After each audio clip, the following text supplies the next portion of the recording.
How are we going, everybody? We've been talking about spraying trees with our disease control pack, which is to control leaf curl on your peach and nectarine trees. And I thought I'd come and see what's going on with my little trees here in a little courtyard. Most of them are starting to bloom already. This one here, the peach, has already started beautifully. We've got plenty of flowers coming on. And I think we're going to be pretty happy this year with the pollination, meaning the amount of fruit we get off it. You can see in the middle we've got a bit of deadwood there. See, that's got to get cut out. Now, I haven't cut that out earlier. There's another piece down there which I've got to cut out. Spoke about that a few days ago, cut out the deadwood. Now, when it comes to spraying for leaf curl, this is the time where you do not spray. This is where you put the spray pack down, your disease control pack aside, if you're going to be spraying for leaf curl, because whilst it's in flower, the last thing you want to do is affect all these beautiful flowers like here, the pollen and the stamen, because if the spray gets in there, there's a likelihood it's going to drop the flower, it won't set fruit, and then you'll be left disappointed. Leaves will come out afterwards, so once these flowers finish, you'll see the leaves, they're already starting to burst out here. Have a look at these leaf nodes, they're popping out already everywhere. So as we have got flowers bursting, we've got some leaves coming up as well. Unfortunately, you can't spray those, but the purpose of the spraying is to control the leaves from blistering. Now, up till now, I've been spraying at the beginning of every month, or thereabouts the end of each month, starting from mid-autumn. Now, what's that, March approximately? When we got the first sign of leaves falling off. And I've been doing it every month from there on. And now, because we're closing into another month to spray again, this is the month where you can't spray. This is the moment where the tree is going to be left most vulnerable to being infected, and hopefully it doesn't get infected. So that's the peach and nectarine tree for sprays.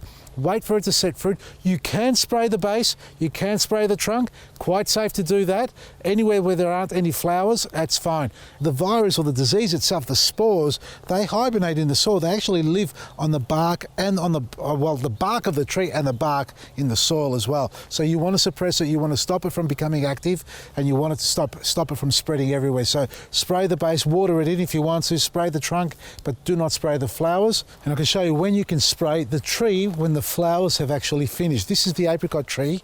If you go back a few segments that we've done, I'm not sure, about a week or two, you would have seen this completely in its full glory.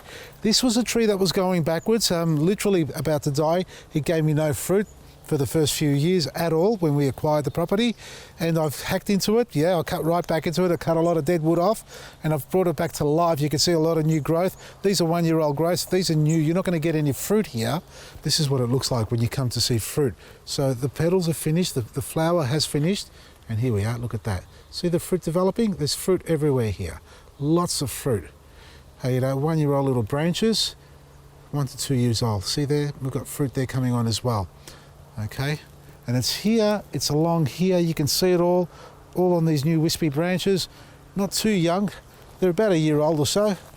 Over here as well, you can see that, look at that, fruit there, there's fruit everywhere. So from having no fruit, I reckon I'll get at least 50 to 100 apricots off this little tree here. Well, not little, but it's coming back to life, and I've got to thin it out again. There are too many, structural branches here, but I wasn't sure which ones to remove until I saw the growth coming through the tree. And now you can see that it's got a lot of vigor in it again.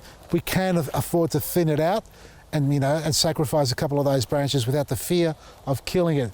So when it comes to spraying your trees, or any plant for that matter, folks, do not apply when the tree's in full bloom or any plant is in full bloom. The last thing you want to do is affect it from setting fruit. The bees won't get to it, the hoverflies won't be able to do their job either. The ants won't like coming up there because they're great pollinators as well. So there's a lot of good insects out there that do a great job for you in the garden, and when you spray it for disease or any other insect to control as a pest, you're affecting the tree, especially when it's in flower. So look after your trees, sit back and enjoy the blossoms on it. Thin out a few of the broken branches or dead disease damaged wood, and then as soon as they set fruit, if you're worried about leaf curl and pear and cherry slug and things like that, attack the tree with your spray regime straight after the fruit has set on the tree. Disease control pack is available on our website. It's probably the cheapest you'll ever get anywhere. It's like your fungicide, your leaf curl spray, copper oxychloride sprays, but it's a separate unit, 2 products you mix yourself and you apply it on your tree. You get a lot of value out of it, a lot of sprays out of it. And being the weekend, folks, it's big specials again. We're holding our 70% off. We've got our Black Red on discount. It's probably going to be the last weekend, I think, at this stage with such great discount prices. And the magazine, don't forget to subscribe to it. There's only a few days to go if you want to get your first issue, being the spring one coming out, our 30th edition, and great benefits if you subscribe today. Check it all out, vasilisgarden.com, and enjoy some great deals every day. From me, Vasily, Maresi.